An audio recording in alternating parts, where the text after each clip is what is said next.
Portanto, o Pedro Valente é licenciado em Línguas e Literaturas Modernas, mestre em Linguística Portuguesa pela Universidade de Lisboa e mestre em Pedagogia Ignaciana pela Universidade de Deusto. É professor de Português e Clássicos da Literatura e diretor pedagógico do Colégio São João de Brito e é também o delegado para a Educação da Província Portuguesa da Companhia de Jesus. Pedro, bem-vindo e bom trabalho. Somos todos ouvintes. Se calhar é de já, não é?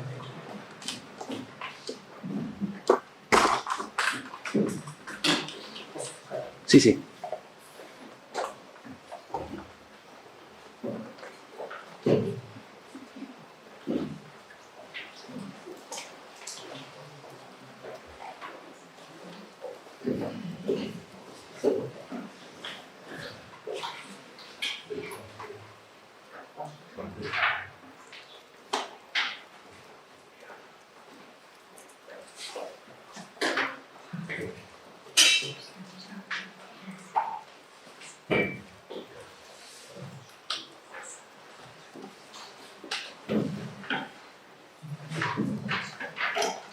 Então, boa tarde.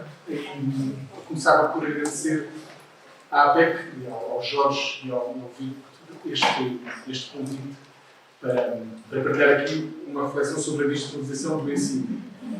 Deram-me meia hora, eu não sei se vai ser suficiente. Eu não sou uma pessoa palavrosa, mas quando me dizem que há alguma coisa para fazer, eu ocupo algum tempo, e por isso eu não sei se vai chegar a 30 minutos.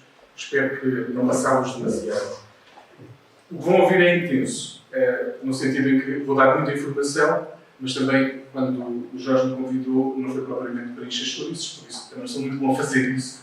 Por isso, preparei uma coisa que eu gostaria se tivesse desse lado. Antes de avançar, queria deixar claro que a APEC não me pediu nenhuma orientação em concreto. Aquilo que eu vou apresentar é da minha exclusiva responsabilidade. A APEC não fica de modo nenhum vinculada à opinião ou à perspectiva que eu vou apresentar sobre a digitalização do ensino. Se quiser ficar vinculada, bem-vindo ao barco. Mas não foi encomendado a rigorosamente nada. Eu não tenho nenhuma pretensão, nem nenhum interesse, portanto, não preciso fazer nenhuma declaração de interesses no início da sessão. Não tenciono levar as escolas a adotar um determinado modelo ou outro modelo.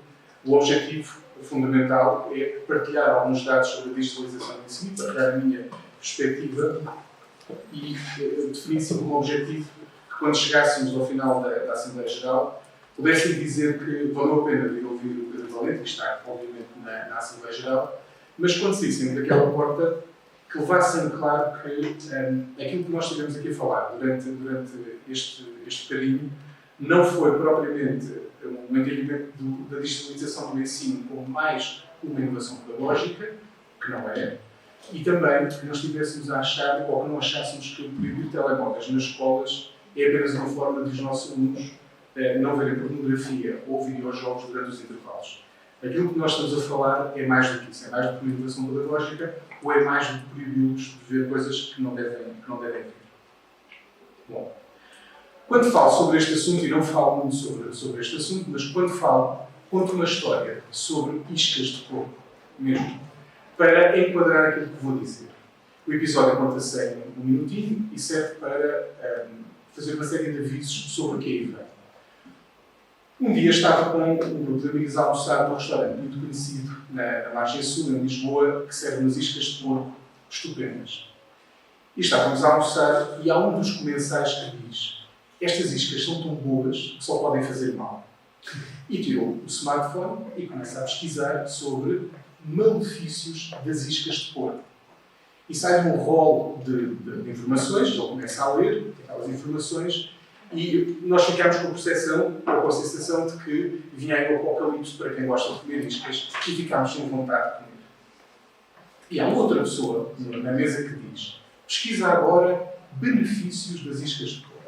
Aí vem a informação verdadeiramente salvífica para quem gosta de comer iscas de porco. E agora vem uma parte importante. E o grupo decidiu ficar-se pela segunda leitura que a internet lhe apresentou. Mas nos convinha, até porque os pratos já tinham chegado e gostavam todos de comer iscas e continuamos. Esta história, que é verídica, ensina-nos três coisas que eu gostava de partilhar convosco. Em primeiro lugar, esta ideia de que com a internet qualquer um pode assumir um papel de especialista, como aconteceu naquele momento. Qualquer um menos eu, e digo desde já que eu não sou especialista em digitalização do ensino. Sou um amador, no duplo sentido da palavra.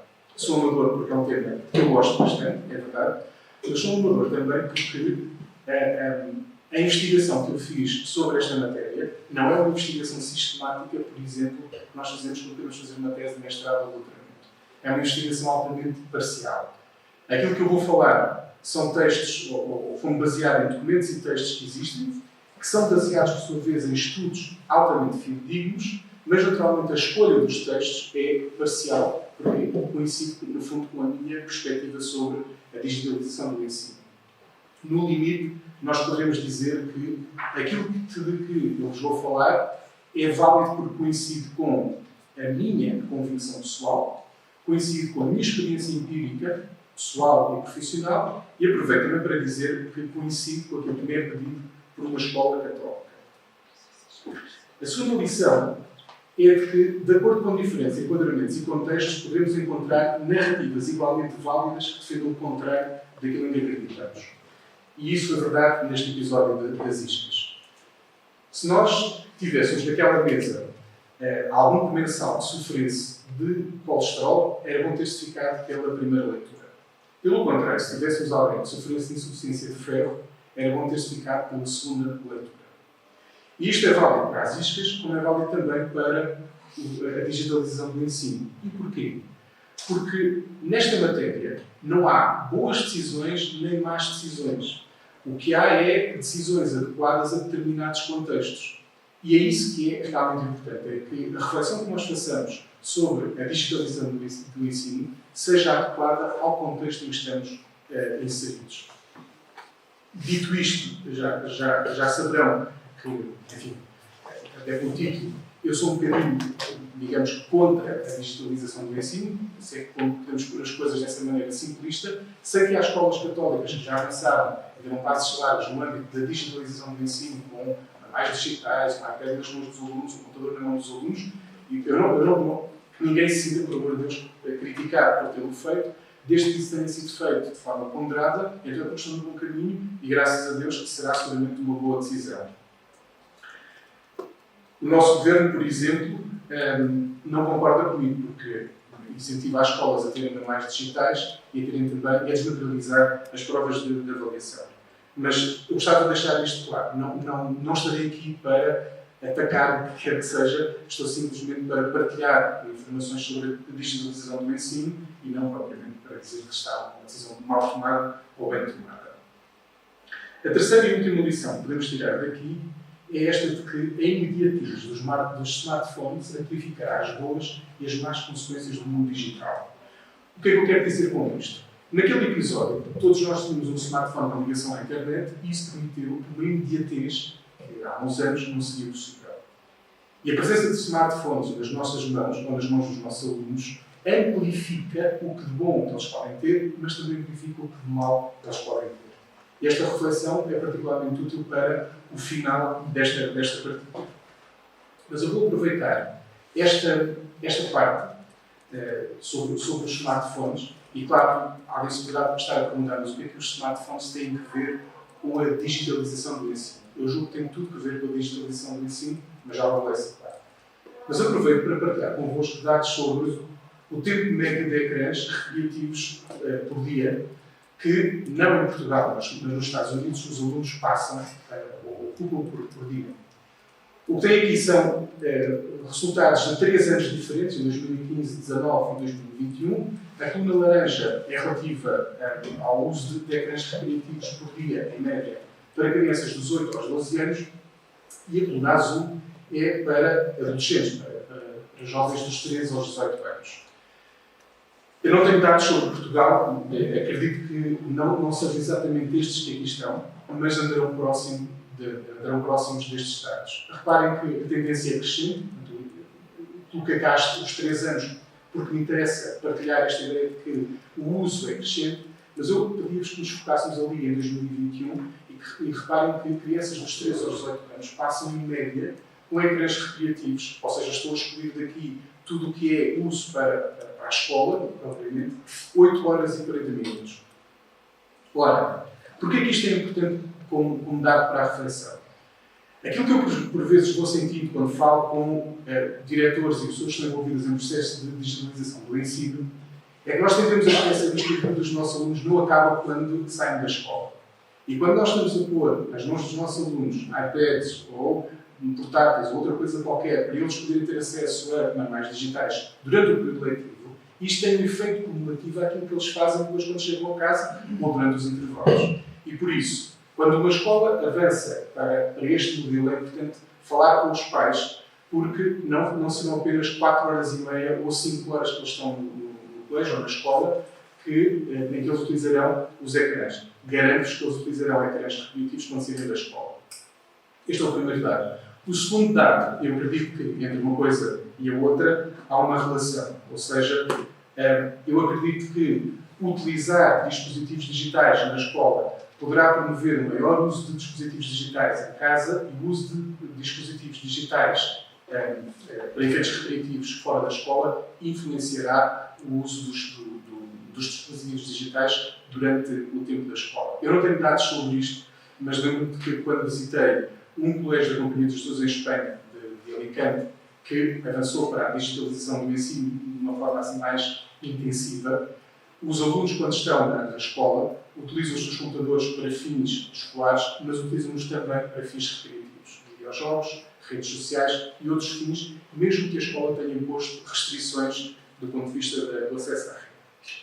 Bom, chega de avisos iniciais de paróquia e vamos avançar para o primeiro âmbito da digitalização do ensino que eu vos queria falar. Eu já não vou falar de 4, portanto, quando estivermos a chegar ao fim, podem respirar o vídeo, porque já está quase a acabar. O primeiro âmbito, quando nós falamos em digitalização do ensino, o primeiro âmbito que eu vos queria falar é da desmaterialização dos processos no setor do ensino. E o que é que isto significa? Bom, todos nós sabemos que o Governo, o Estado, tem feito um esforço e meritório para que determinados processos da relação do cidadão com o Estado sejam simplificados e desburocratizados. Receitas médicas por SMS, também a entrega do IRS por via digital, e essas coisas são boas. Mas uma coisa é entregar o IRS e as receitas médicas por via digital, outra coisa é utilizar esse argumento, ou seja, o argumento de que a sociedade tenderá esta desburocratização e passar o processo para o digital para o estender ao ensino. Porque eu entendo, humildemente, que uma coisa é desmaterializar a entrega do IRS, outra coisa é desmaterializar o ensino. E às vezes, com alguma ligeireza, diz-se isto, que este movimento da digitalização do ensino acompanha, no fundo, uma tendência da sociedade. A mim parece um pouco arriscado fazer essa associação.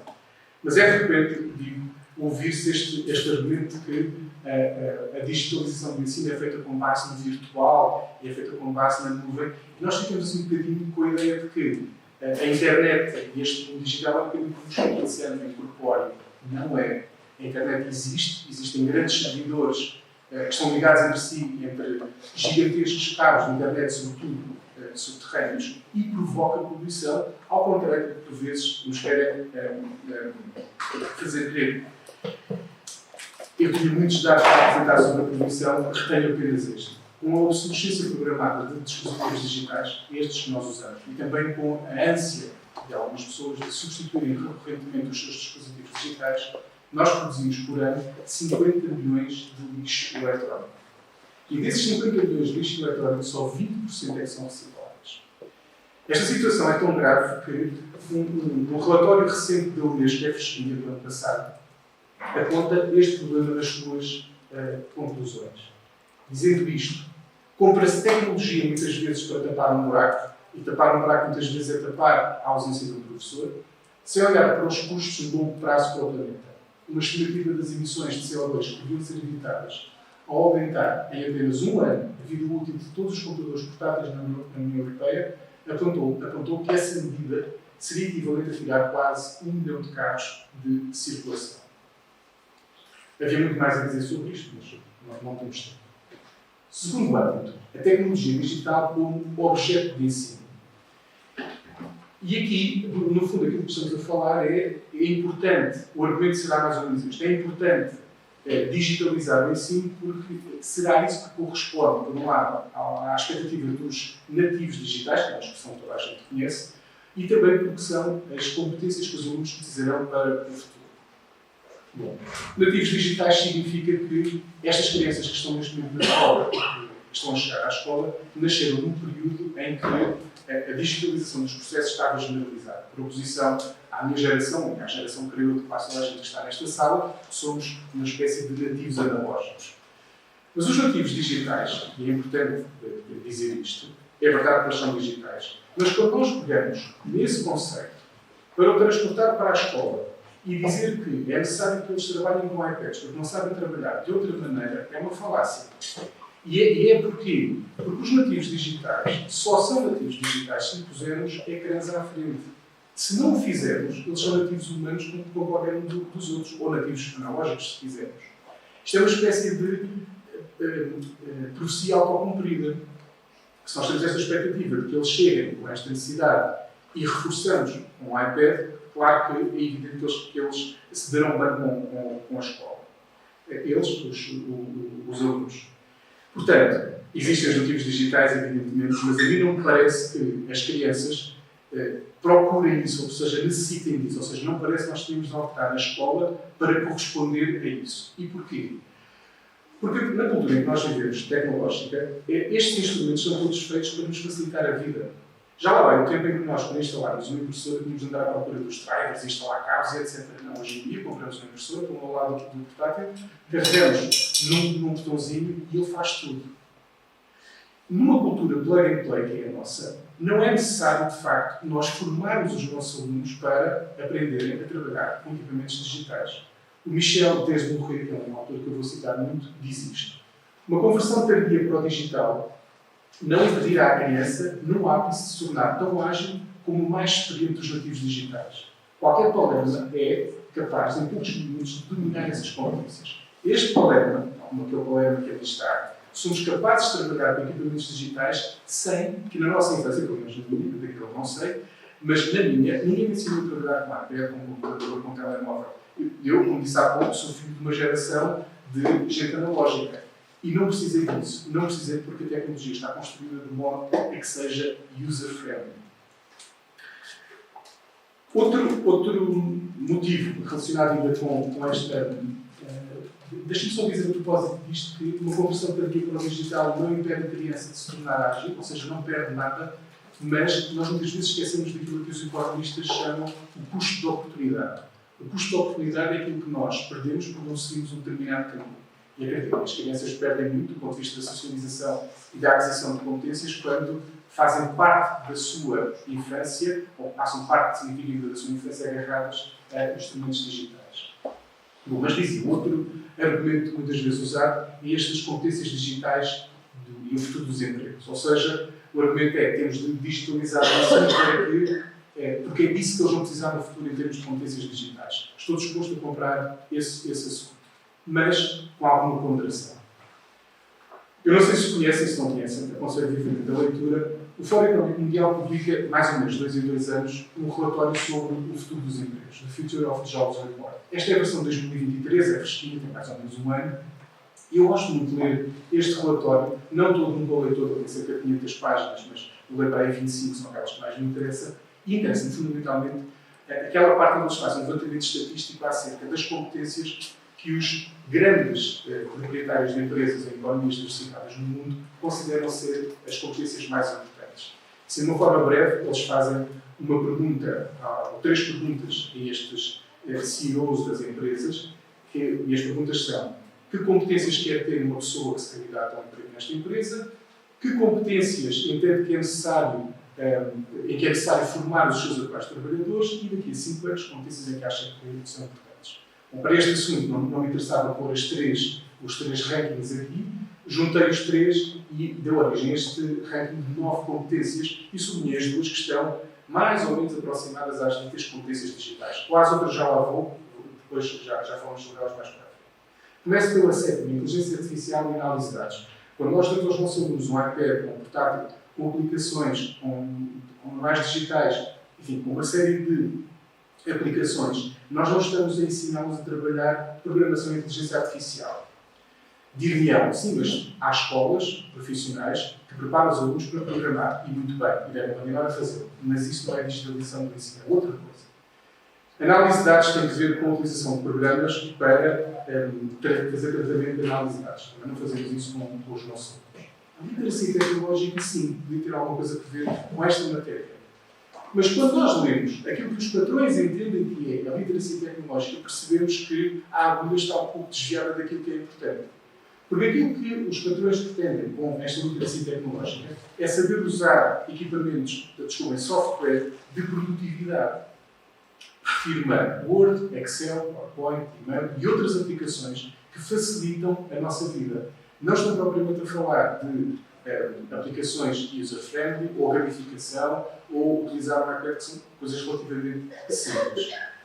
E poderão neste momento, dizer, pelo contrário, sim, mas isso está a ser feito nas escolas. Eu diria que não está a ser feito nas escolas. Isso está, ou seja, se nós estamos a treinar os nossos alunos para o Excel, o Word, o PowerPoint, etc., ainda bem que o fazemos, porque é uma necessidade que eles têm, já vamos ver porquê, mas isso não é digitalização do ensino, outra coisa. Todos nós passamos, creio eu, infelizmente, pela pandemia e percebemos que os nossos alunos, durante a pandemia, têm uma dificuldade grande em fazer coisas básicas como declarar palavras rapidamente no Word, gravar ficheiros, convertê-los em PDF, arrumá-los em pastas. Ou seja, os conhecimentos básicos, essenciais, que eles devem ter para vingar nesta literacia tecnológica, não têm. E nós todos nos apercebemos disso. Também se apercebeu disso a Comissão Europeia, que diz que este problema é tão vincado que um relatório recente da Comissão Europeia, de 2014, colocava a parte de competência digital do aluno no topo da lista dos fatores suscetíveis de travar a digitalização do sistema educativo. Ou seja, sim, podem saber carregar no botão do Instagram e fazer fotografias extraordinárias, que na verdade é o programa que as faz, mas depois, para aquilo que é substantivo e útil para o futuro, é um pouco menos. Outro problema que eu gostava de falar acerca das competências digitais. Eu não tenho motivo nenhum para duvidar da seriedade do Fórum Económico Mundial e deste relatório de que vos falei aqui. Nenhuma mesmo.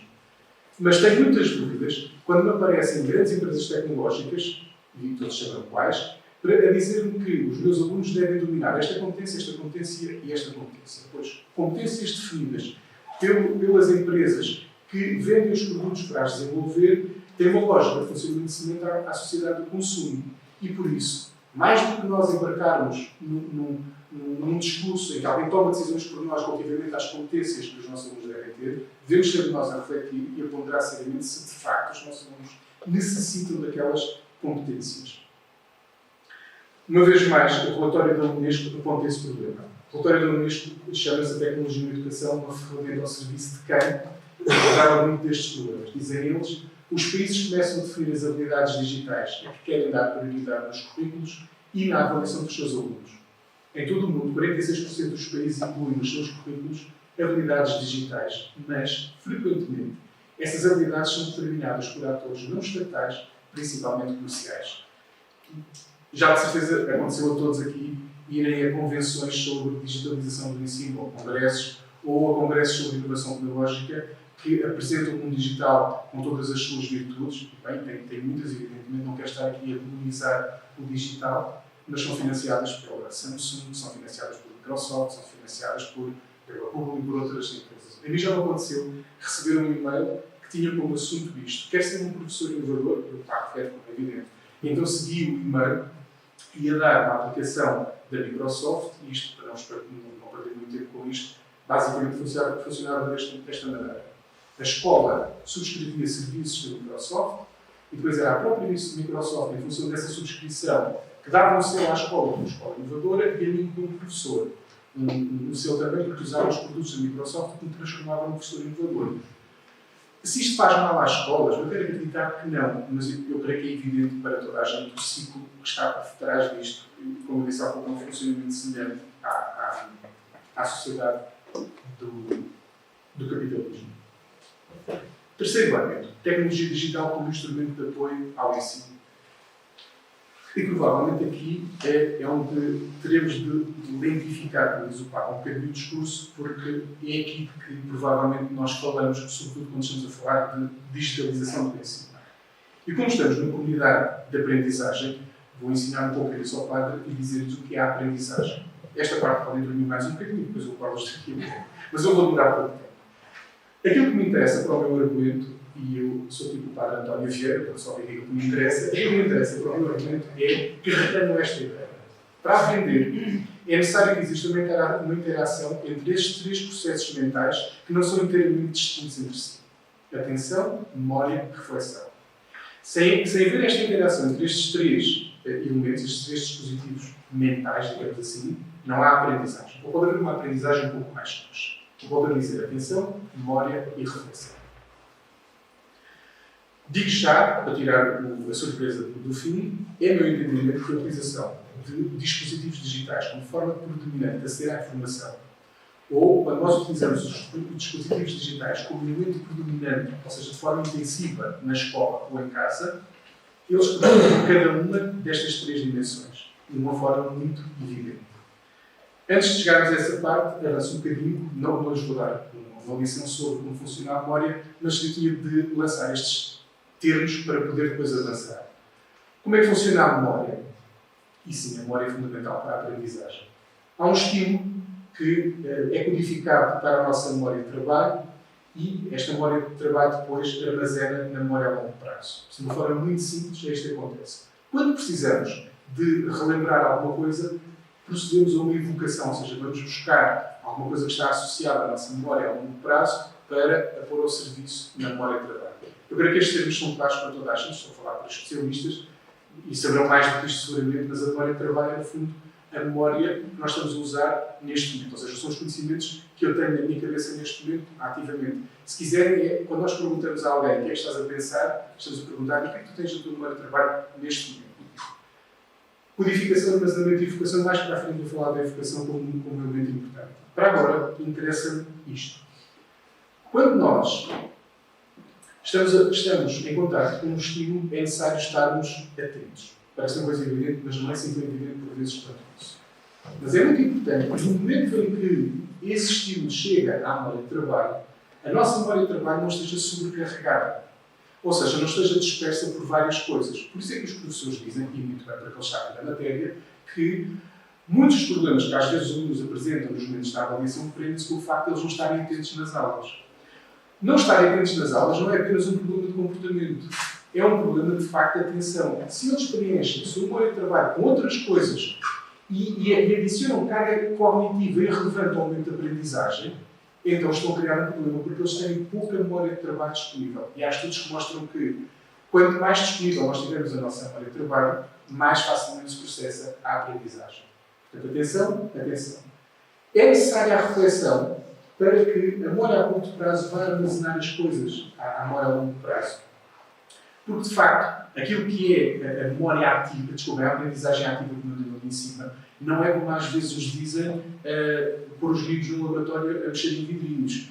Também é ativo porque eles estão com as mãos ativas, mas uma aula de laboratório pode não ser uma aprendizagem ativa se ela não estiver a proporcionar aprendizagem de pensamento, de reflexão aos alunos. Em sentido inverso, quando nós temos uma palestra do género desta, ela pode ser aprendizagem ativa se ela promover junto das pessoas que estão a ouvir a reflexão. A reflexão que é fundamental. A memória a longo prazo depois exige esta reflexão também para ser evocada aquilo que temos na memória. A parte da evocação, depois mais para a frente volto a falar disto, mas digo desde já. A parte da evocação é um aspecto fundamental da memória, porque de certeza que já vos aconteceu, como exemplo disto, de certeza que já vos aconteceu o aluno dizer: "Ó senhor, eu sei, mas não sei explicar." E quando eles dizem isto, nós dizemos o quê? Se não sabe explicar é porque não sabe. E isto é mais pura das verdades. A aquisição processa-se através da codificação, depois do armazenamento, mas é só no momento da evocação que nós efetivamente revelamos que sabemos aquilo que estamos a falar. Agora sim estamos em condições de ir avançando. Peço desculpa da citação muito longa, mas ela é tão boa e muito mais eloquente do que eu resolvi pô-la por completo. É a Joana Rato, num livro chamado Mente, Cérebro e Educação, que sintetiza aquilo que eu acabei de dizer nesta expressão. Diz ela: não se aprende sem estar atento, não se aprende sem recordar a informação e não se aprende sem executar a tarefa. As funções executivas são consideradas fundamentais para as atividades escolares. Teoricamente, estas funções são geralmente divididas em três componentes: controle inibitório, e atenção que eu vou falar muito disto um pouco mais para a frente, ou seja, a capacidade para focar no que é relevante, ignorando estímulos distratores, a memória de trabalho, ou seja, a capacidade para manter informações e manipulá-las na execução da tarefa, a flexibilidade cognitiva, a capacidade de pensar de forma diferente para se adaptar às mudanças e planear todos os passos para atingir o objetivo.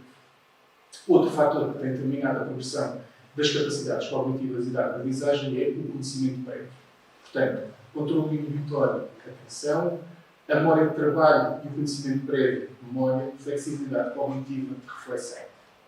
E não digo mais sobre isto, acho que isto também é claro para toda a gente, mas isto importa para agora vermos como é que os dispositivos digitais podem ser uma força contrária a isto. Toda a gente conhece esta página da internet, da Wikipédia, sobre a ressurreição de Jesus. E pular aqui, à semelhança de, o que eu percebo mesmo no fim, de uma página de um manual digital, que não é um manual interativo, é um manual digital ainda, e para vos dizer o seguinte: quando nós estamos em ambiente digital, estamos a ler texto em hipertexto. Hipertexto, ou seja, nós começamos por ler a ressurreição de Jesus em fé cristã, e fé cristã tem uma hiperligação. Depois nos continuamos, nos Cristo. Reparem, só nesta página é que nós damos acesso aos nossos alunos a quantidade de hiperligações que isto tem, ou seja, a quantidade de distratores. E eu fui simpático, porque não pus sequer a página toda do computador, porque depois, além disto, tem as notificações do e-mail, as notificações do WhatsApp, as notificações do Instagram e todo um conjunto de distratores, de estímulos a que os nossos alunos têm acesso quando têm um computador à frente. Mas isto serve para o propósito daquilo que eu ia dizer. Quando nós passamos por exemplo, ali no segundo parágrafo, no Novo Testamento, o nosso cérebro, sem que nós tenhamos noção disso, toma uma decisão acerca do que deve fazer. Sigo ou não sigo o Novo Testamento? E depois continua. Romanos, sigo ou não sigo isto? E depois segue, cria um desvio, depois volta atrás. E isto é catastrófico, entre aspas, para um processo de aprendizagem. Porquê? Porque está a sobrecarregar a memória de trabalho, com vários estímulos, e está a prejudicar a atenção. Ora, isto é aquilo que acontece, e também com os manuais digitais. Este aqui vemos um vídeo e ali há algumas ligações, ou algumas hiperligações, e há uns manuais digitais que são ainda mais interativos, digamos assim, e também há manuais digitais que não são de todo interativos, é apenas um PDF, que é uma digitalização do que está em papel. Ora, o que acontece aqui é que quando estamos online, estamos num ambiente que promove uma leitura negligente, uma leitura superficial, que impede, porque retém a nossa atenção, impede a nossa capacidade de aprofundar as coisas. Dir-me-ão, mas não é possível, na internet, ou utilizando o hipertexto, fazer um pensamento mais profundo? Claro que é. Da mesma forma que é possível pegar um livro e fazer uma leitura negligente. Mas o meu ponto é este. Não é esse o estilo, digamos assim, de leitura que o hipertexto promove. Coloco-vos aqui uma citação, parece que não também é longa, do Nicholas Carr, dos superficiais. Ele diz que, no fundo, a internet nos está a tornar superficiais. O livro é de 2010, mas continua muito atual. Em que ele diz isto: o nosso cérebro suspende a atividade de leitura para permitir que o córtex pré-frontal avalie se devemos ou não clicar nela, na hiperligação. É aquilo que eu estava a explicar há pouco. Chamava a vossa atenção para o seguinte: os nossos alunos, os adolescentes e as crianças, não têm o córtex pré-frontal completamente desenvolvido. Por isso, esta capacidade de ajuizar acerca de seguir uma ligação, para eles não é um recurso tão imediato como é para nós. O redirecionamento dos nossos recursos mentais, nem palavras para fazer juízos, pode ser imperceptível para nós, mas ficou provado que impede a compreensão e a retenção da memória. Compreensão, reflexão, estou a recapitular, retenção da informação e memória. As pessoas que leem texto linear compreendem melhor, recordam melhor e aprendem melhor do que aqueles que leem textos temperados com hiperligações. Quando estamos online, estamos num ambiente que promove a leitura negligente, o pensamento apressado e distraído e a aprendizagem superficial. O Nicholas Carr baseia-se em estudos, e vale a pena ler o livro, baseia-se em estudos que foram feitos com pessoas que leram o mesmo texto de uma forma linear e em hipertexto. E a compreensão e a retenção da informação não tem nada a ver. Mesmo quando as pessoas leram, os grupos leram o mesmo texto, todos em hipertexto, a quantidade de hiperligações diminui a capacidade de compreender e de reter a informação. Isto é facilmente rebatível se nós dissermos que vivemos numa sociedade de multitasking. E poder-me dizer, sim, Pedro, isso é válido, mas nos dias dos nossos alunos são hipertasking, desculpem, são multitasking. É um mito. O multitasking não existe. Também estamos habituados a dizer que as senhoras sim fazem várias coisas ao mesmo tempo. Fazem seguramente, mas não as fazem todas com a mesma profundidade. O multitasking não existe. O que existe é simplesmente sobrecarregar a nossa memória de trabalho. Podemos fazer várias coisas ao mesmo tempo, mas não somos de facto capazes de as fazer em profundidade, como é exigível numa escola. Diz o Michel Desmorret, existe uma estreita ligação entre a retenção de um determinado conteúdo e o nível de atenção que foi dado ao seu processamento. Numa situação multitasking, a atenção encontra-se mais centrada a vigiar tarefas do que a penetrá-las. Não é, portanto, surpreender que a memorização fica também penalizada quando fazemos várias coisas ao mesmo tempo. Eu sei que falar em memorização, às vezes, pode levar as pessoas a espirrar, porque parece que estamos a voltar ao antigamente. Eu não estou a utilizar o termo memorização no sentido de adquirir conhecimentos sem os compreender. Não é esse o sentido. Ainda que eu seja adepto da memorização, mas não é isso que eu estou aqui a defender. O utilizar a memória me parece, de facto, um aspecto importante. Poder-me dizer neste momento, sim, Pedro, isso é tudo verdade, mas há dispositivos digitais, por exemplo, o Kindle da última versão, que simula de modo tão perfeito o papel, que a mim me apetece perguntar, simula de modo tão perfeito porque é que usam no papel, mas simula de modo perfeito e sem distrações que isto não acontece, isto não é um problema. Ou, Pedro, a Porta Editora tem uma aplicação que retira tudo o que está no ecrã e, portanto, o aluno vê apenas uma nota digital, sem distrações, sem nada. Muito bem. Compromisso também. Mas eu pergunto, então, para que é que estamos a digitalizar? Há um autor, que eu vou falar um bocadinho mais para a frente, que se chama Héctor Ruiz, um autor espanhol, cuja leitura eu também aconselho. E ele tem um livro que se chama Mitos da Educação, chama-lhe Edu-Mitos. E um dos mitos que ele rebate é aquilo que eu tenho estado a defender. Ele diz que as pessoas que dizem que a digitalização pode não ser assim muito boa para a educação estão a criar um mito. E ele explica porquê. Mas eu não sei se o Héctor Ruiz estaria tão distante de mim, ou eu não sei se estou tão distante do Héctor Ruiz, porque ele diz que, para isto ser verdade, ou seja, para a digitalização não fazer mal às escolas, há uma premissa que tem de ser observada e que se aplica a este contra-argumento que eu acabei de apresentar. Diz o Héctor Ruiz: se a tecnologia que se emprega não acrescenta um valor diferencial que contribua para os processos de ensino e aprendizagem de um modo impensável sem tecnologia, então será difícil justificar a sua integração na aula. O Héctor Ruiz, que considera que dizer que a digitalização do ensino prejudica a memória ou que prejudica a aprendizagem é um mito, começa por dizer isto. Ou seja, eu estou disposto a aceitar isso, mas então as escolas têm de utilizar a tecnologia de um modo impensável sem tecnologia. E só assim é que as coisas então serão válidas. Bom, sobre este assunto ainda, antes de avançarmos para o último e de me calar, não há estudos que mostrem que há uma relação direta entre melhoria académica e uso de dispositivos digitais. O que existe, de facto, infelizmente, é o contrário. Vários resultados de estudos que mostram que o impacto do uso da tecnologia é reduzido ou negativo na aprendizagem. Eu tenho dois colegas de colégios jesuítas, um em Santa Maria del Mar, no colégio dos jesuítas na Corunha, e o outro em Alicante. Os dois são colégios digitais, digamos assim. Nos dois casos eles têm iPads na Galiza, computadores portáteis em Alicante. E quando eu visitei as escolas, perguntei a ambos como é que era em termos de competências. E eles dizem uma coisa evidente: em termos de competências digitais, estão todos muito bem. Podem ligar computadores, ligar a internet. Ok, perfeito, muito bem. Não, eu refiro-me a competências matemáticas, leitura, escrita, e ambos coincidem em dizer: bom, nisso não notamos diferença nenhuma. A mim parece-me que estes dados que vou agora apresentar têm alguma sustentação empírica, pelo menos da minha parte. Uma experiência que tenho. Diz uma vez mais este documento da Unesco: existem poucas evidências robustas do valor agregado da tecnologia digital na educação. Boa parte das evidências que existem são produzidas pelos que estão a tentar vendê-las. A tecnologia pode ter um impacto negativo se for inadequada ou excessiva. Dados das organizações internacionais em larga escala, como dizem, sugerem uma população negativa entre o uso excessivo das TIC e o desempenho académico. Há muitos outros estudos que apontam neste sentido. Se lerem, e eu aconselho a ler, o livro do Michel Desbourré, A Fábrica de Cartilhos Digitais, vale mesmo a pena ler. Tem umas 25 páginas, mais ou menos, de notas de rodapé, porque ele sustenta tudo o que diz sem estudos. Ele tem N referências a estudos que sustentam isto mesmo. Antes ainda de avançar,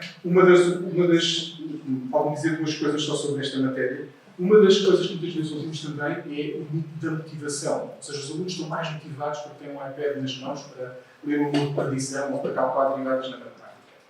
Coisa que eu digo desde já, que eles serão mais motivados, não tenho a mínima dúvida. Tenho muitas dúvidas que eles estarão mais motivados para ler efetivamente o livro de predição ou para calcular derivadas. Porque aqui o meio é que é importante. Eles são motivados pelos instrumentos digitais. Os instrumentos digitais motivam o uso dos instrumentos digitais. Há um cartoon muito engraçado do Héctor Ruiz que eu traduzi para português, pegando um exemplo que ele dá na sua área do Benfica, mas o que nós vemos é uma criança muito entusiasmada a dizer: hoje fizemos uma apresentação espetacular em PowerPoint sobre os grupos sanguíneos. E a criança está visivelmente entusiasmada. E eu lhe pergunto: e o que aprendeste sobre os grupos sanguíneos? Não sei, mas a apresentação da Mariana tinha a água do Benfica. É isto que as crianças retêm quando estão entusiasmadas. Ou seja, aquilo que as motiva, de facto elas estão motivadas, é o instrumento e não propriamente o conteúdo. O Héctor Ruiz, falando até da experiência própria, porque ele deu aulas durante muito tempo numa escola secundária, diz isto: com frequência, aquilo que gera emoção não é exatamente o objeto de aprendizagem, mas algum aspecto acessório da atividade, o qual se converte no foco de atenção do aluno em detrimento dos objetivos da lição. Ou seja, as emoções na aula, especialmente se são intensas, provocam uma carga cognitiva alheia, isto é, distrações e dificuldades para se concentrar no objeto de aprendizagem. Portanto, estão motivados, sem dúvida. Estão motivados naquilo que interessa? Não tenho dúvidas. E, por fim, neste âmbito, também já ouviram de certeza dizer que o conhecimento está todo na internet e, portanto, não é necessário o professor estar a dar lições, estar a fazer preleções como esta que eu estou aqui a fazer, mas eu até hoje nunca vi, e aliás, acho também que nunca ninguém viu, um professor com um telemóvel a dar uma aula a partir do telemóvel porque é lá que está o conhecimento. Ou um advogado em tribunal a dizer: só um bocadinho do seu juízo e tira o telemóvel para ver se as iscas fazem bem ou não fazem bem. Ou um médico a ver uma operação: deixa-me cá ver o que é que eu faço a seguir para o conhecimento, porque o conhecimento está todo na internet. Não. Claro que eu sei o que é que isto quer dizer, que o conhecimento está todo na internet. Mas não está. O que está na internet é informação. Pode ser convertida em conhecimento e com a reflexão do aluno em sabedoria. Mas o que lá está é informação. Aliás, o exemplo das iscas é isso mesmo. Será mau se uma pessoa que sofra de colesterol fique pela segunda leitura que os meus amigos fizeram ao almoço, e uma pessoa que sofra de ferro fará mal também se ficar pela primeira leitura. Portanto, esta ideia de que o conhecimento está todo na internet, enfim, tanto quanto. Quem utiliza, recorre muitas vezes ao exemplo de outras tecnologias que nós temos, por exemplo, o GPS ou o próprio telemóvel, que nos impede de decorar números de telefone. Neste momento não sei praticamente nenhum número de telefone de um amigo meu, e saiu da minha mulher, mais ou menos, acho que com cuidado se consigo dizê-los, para ela começa a dizer isto, mas os telemóveis, ou quando nós vamos a algum lado, nós já não decoramos o caminho, porque estamos a entregar faculdades que são nossas, são propriamente nossas, que no fundo dão conta da nossa humanidade a máquinas. Uma vez mais, desculpa-me o excesso de citações, o Michel Desbourré diz isto: quanto mais inteligentes se tornam as aplicações, e elas de facto são cada vez mais inteligentes, mais substituem o nosso pensamento e mais nos permitem tornar-nos idiotas. Reparem, quando nós entregamos ao GPS a memória do caminho de regresso a casa, estamos a impedir-nos a nós próprios de focarmos esse conhecimento. Na mesma linha, diz ainda o Nicholas Carr, um dos grandes perigos que enfrentamos ao cedermos o controle do fluxo dos nossos pensamentos e memórias a um poderoso sistema eletrónico é a erosão lenta da nossa natureza humana e da nossa humanidade. Por isso é que eu dei o título à minha partilha de Cliques contra a Humanidade. Fui roubar uma tradução de um livro do James Williams, que vou falar um pouco mais para a frente. E chegamos ao último ponto, que sei que já alonguei, mas chegamos ao último ponto, que é a presença de equipamentos digitais na escola. Hoje em dia é muito frequente nós vermos as escolas a proibir, e na minha modesta opinião, muito bem, os telemóveis junto aos alunos, porque eles são uma espécie de praga e estão a viciar, de facto, os nossos alunos nesse sistema. Com tanta coisa disponível, diz-nos o James Williams, e o James Williams sabe o que está a falar, porque trabalhou durante muitos anos na Google, que se investem literalmente bilhões de dólares para encontrar maneiras de conseguir que os utilizadores olhem para uma coisa e não para outra, que comprem uma coisa e não outra, que se preocupem com uma coisa e não com outra. Isto prejudica, desde logo, daquelas 3 dimensões que ali estão. Ou seja, concentra a nossa atenção numa determinada coisa que não depende de nós, nem provavelmente está ao nosso alcance. Se eles fizessem isto para as crianças aprenderem, ótimo, mas não é isso que está a acontecer. Então, o que é que as pessoas que estão por trás da programação, das redes sociais e dos dispositivos digitais fizeram? Deitaram mão, e aqui vou um bocadinho mais lentamente para avançar, deitaram mão do modelo, que é o modelo Luke, que é proposto por um senhor chamado Mir Ayal. E este modelo, basicamente, é um modelo que é utilizado para as grandes empresas ou para as empresas transformarem o consumo de qualquer coisa num hábito. Eu diria que é para transformar esse consumo num vício. Como é que isto funciona? De uma maneira muito simples. E vou dar desde já um exemplo com uma aluna. Há um trigger, ou seja, há um estímulo que normalmente é externo, que leva a que a pessoa passe por este gancho até chegar a um momento em que não precisa de estímulos externos para fazer qualquer coisa. Porquê? Porque associou um determinado estímulo a emoções e então está envolvido neste vício e não consegue sair dele. Os jogos online e os casinos utilizam exatamente este modelo para fazerem com que as pessoas se viciem em jogo. É a mesma coisa que funciona para as redes sociais. Então, imaginem que uma aluna nossa está com a iPad nas mãos na aula de Ciências da Natureza, recebe uma notificação do Instagram e já recebeu o estudo externo e tem de carregar, vai carregar na aplicação do Instagram para ver o que é que aconteceu, porque recebeu uma notificação que estava implementada uma publicação sua. Para assim acontecer, tem de ser uma coisa simples, nós já vamos ver isto, que não nos leva a pensar. Porquê é que ali está escrito procurar o prazer e evitar a dor e procurar a aceitação social e evitar a rejeição? Porque os programadores destas tecnologias, destas plataformas, usam as tendências cognitivas, as nossas fragilidades cognitivas, para montar o esquema. Aquela aluna procura, como todos nós, a aceitação social e evitar a rejeição, querem ver o que é que disseram sobre ela, e pode também, já vamos ver a primeira parte, pode também estar simplesmente aborrecida, e nós sabemos que os adolescentes, a quem na humanidade mais se aborrece, procurar o prazer nesta ação de evento chamada o que é que está a acontecer na internet. Ou, porque nós temos medo, este fogo, que é o medo de ficar fora de qualquer coisa, vamos carregar na aplicação para ver se está a acontecer alguma coisa e eu estou a ficar fora disso. Há um estímulo, há uma ação e há uma recompensa variável. E este momento é o momento-chave para que as coisas funcionem. Ela abre o Instagram, aparece numa aplicação um comentário que ela gosta, é uma recompensa positiva, os níveis de dopamina dela no cérebro sobem imensamente, muito bom, então faça um investimento que é pôr também um like na fotografia do meu melhor amigo, e a partir daí já não preciso de um estímulo externo, porque ele está criado internamente, ou seja, eu quero ir ver se ele também comentou a minha fotografia, e vou dar ali à roda. A recompensa variável é o toque de Midas, digamos assim, nesta tecnologia. E porquê? Porque eles perceberam, através dos estudos da psicologia, que os nossos níveis de dopamina aumentam mais quando estamos na esperança de receber uma recompensa do que quando a recebemos. Ou seja, nós estamos mais entusiasmados quando estamos, sei lá, numa slot machine a ver as coisas a rodar, do que propriamente quando nos sai o jackpot. Isto parece um bocadinho incrível. Mas há estudos que mostram exatamente isso. Que aquilo que de facto nos motiva é a variabilidade da recompensa. Que nos faz sempre voltar, porque há a possibilidade de sermos recompensados. Então ela está à procura de alguma coisa, dessa tal reação à sua publicação, e vai encontrando coisas que não gosta e coisas que gosta.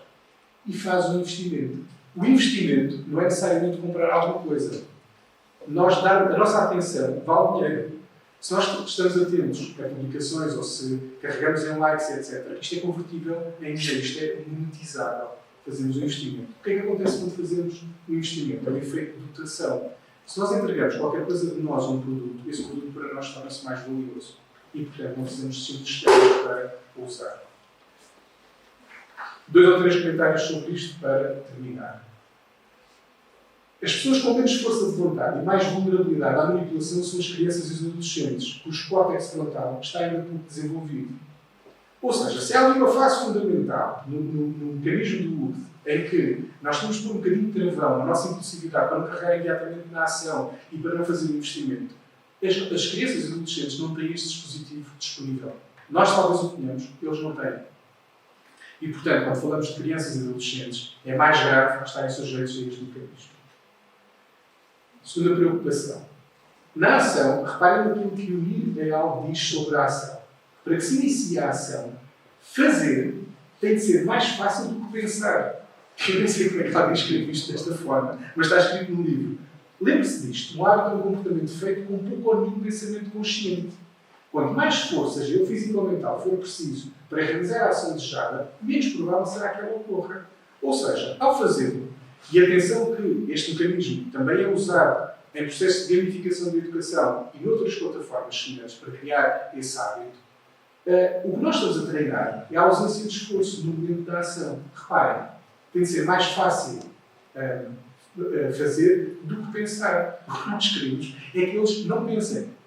Há autores que dizem, mas eu não sou da teoria das conspirações, há autores que dizem que alguém não quer que nós pensemos. Terceiro problema. Vejam o que ele escreve sobre a recompensa variável.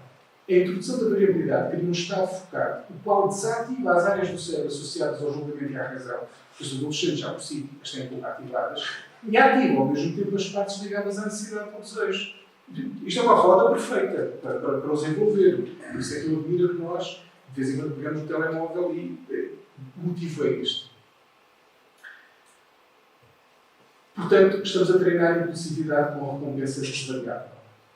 Volto agora aqui, simplesmente para dizer isto. Lembramos dessas competências. Ora, reparem nas competências que os autores, desculpem, que os patrões das empresas consideram que são mais importantes. Reparem nas duas primeiras. Pensamento analítico e pensamento criativo.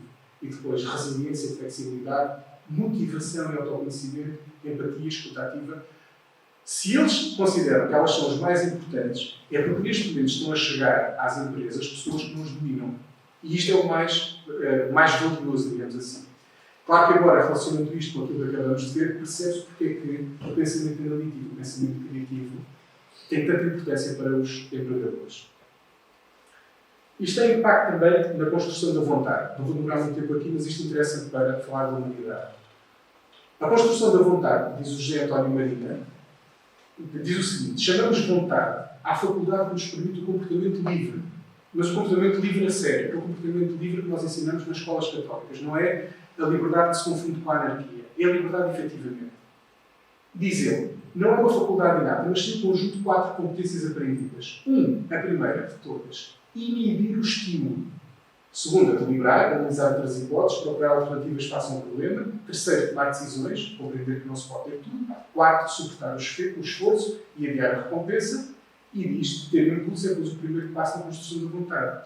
Tudo isto é contrário ao modelo livre. Tudo.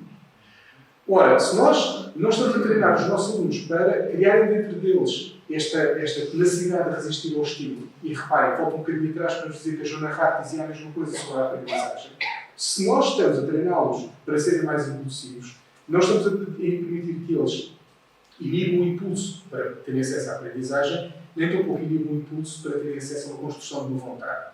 Claro que isto, do ponto de vista espiritual, e eu julgo que esta é uma temática que interessa a toda a gente nesta sala, é catastrófico, como é evidente. Diz-nos o Nicholas Carr: as emoções mais elevadas emergem de processos neuronais que são inerentemente lentos. Esta experiência, quem fez foi o nosso Damásio. Dizem os estudiosos, indica que quanto mais distraídos nos tornamos, menos capazes ficamos para sentir as mais subtis, mais caracteristicamente humanas formas de empatia, compaixão e outras emoções. Ou seja, tornamos-nos mesquinhos do ponto de vista espiritual. O Jonathan Haidt diz a mesma coisa no último livro que ele escreve. Este livro é de 2024. Diz ele: a vida baseada no smartphone afeta espiritualmente as pessoas ao impedir ou dificultar 6 práticas espirituais. A sacralidade partilhada, e todos nós partilhamos uma sacralidade de espaços, tempos e símbolos, e nada disto existe na internet. Porquê? Porque não há espaço nem tempo.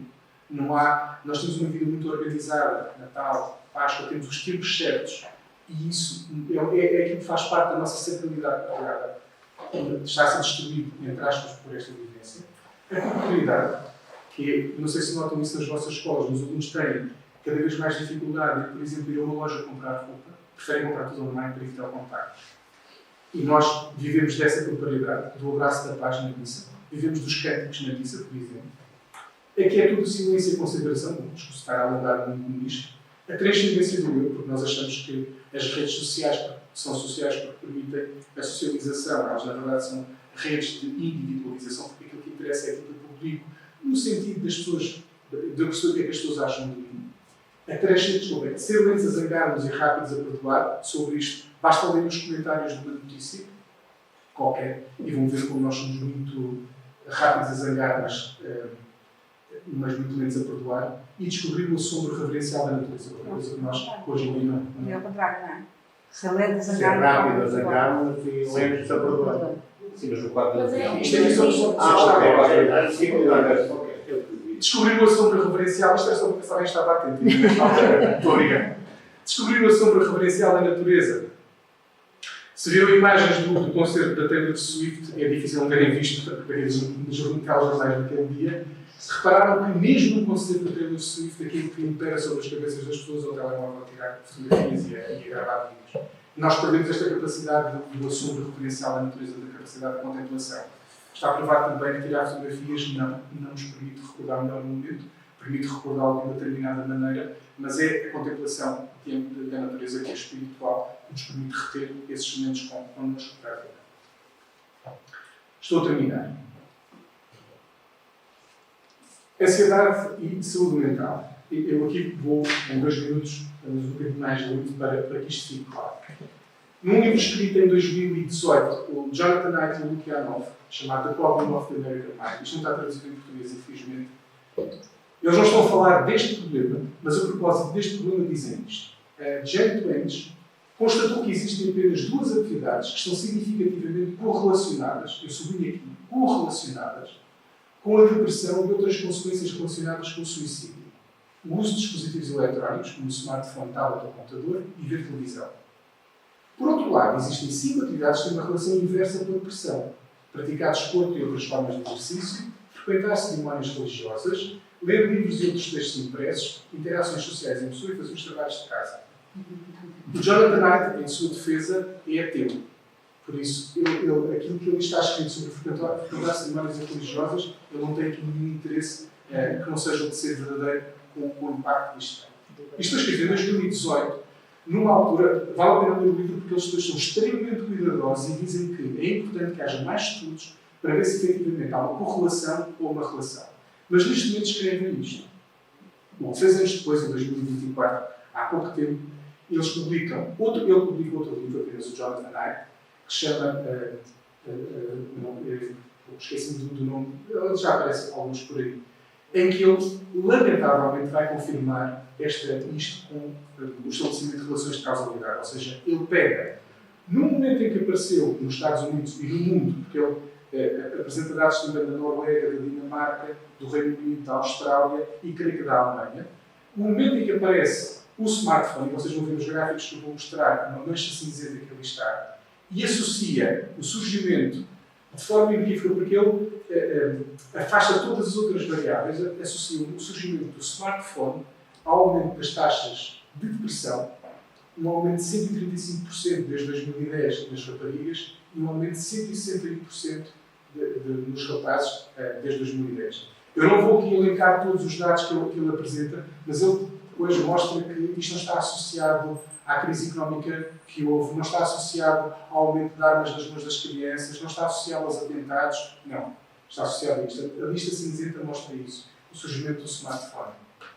Já também associado ao aumento das taxas de ansiedade, reparem que os mais novos são evidentemente os que estão mais em cima, um aumento de 161%, e está também, infelizmente, associado às taxas de suicídio, um aumento de 90% nos rapazes, um aumento de 167% nas raparigas. Atenção, só dizer-lhes que a diferença entre as taxas de suicídio dos rapazes e das raparigas justifica-se com o modo como eles tentam o suicídio. Os rapazes são muito mais da violência, usam armas, tiram-se de prédios abaixo, as raparigas recorrem mais a medicamentos, etc. Ou seja, uns são mais atendidas e outros Finalmente, último problema.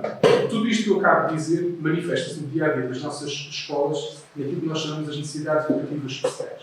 Peço perdão uma vez mais por uma citação longa, mas tenho de ler. Diz-nos o Michel Desmorret. Esta não vou explorar muito porque vocês contactam com alguém. Os dados que existem sugerem fortemente que a estimulação sensorial excessiva, como acontece com smartphones, telemóveis, outros telemóveis, computadores, tablets, etc., durante a infância e a adolescência tem um efeito negativo no desenvolvimento do cérebro. Demasiadas imagens, sons e solicitações parecem criar condições favoráveis ao aparecimento de déficit de concentração, distúrbios na aprendizagem, sintomas de hiperatividade e comportamento adictivo. O consumo de ecrãs recreativos está, além dos efeitos anteriormente documentados relativos à concentração, significativamente associado ao risco de PHDA nas crianças e adolescentes. Eu, para este, não trouxe os gráficos do Garcia fastidioso, mas o Jonathan Haidt tem, no livro dele, gráficos que mostram isto mesmo. Bom, termino. Espero não ter amassado muito, mas aquilo que eu acho em pouco tempo é isto. Quando nós nos tornamos excessivamente dependentes dos instrumentos digitais, quando eles se tornam a nossa forma principal de comunicar com os outros ou de aceder à informação, o nosso cérebro sofre alterações. E isto não é uma novidade. Sofreu alterações quando inventámos caneta ou quando criámos outros artefactos. E esta alteração é particularmente significativa em crianças e jovens. Como ela está associada a problemas de aprendizagem, a problemas de competências pessoais e sociais, e como está associada também à dimensão da espiritualidade, que são 3 dimensões que eu considero fundamentais na humanidade, eu disse que os cliques eram cliques contra a humanidade. Mas sublinho, tem que ver com usos intensivos. E é isto.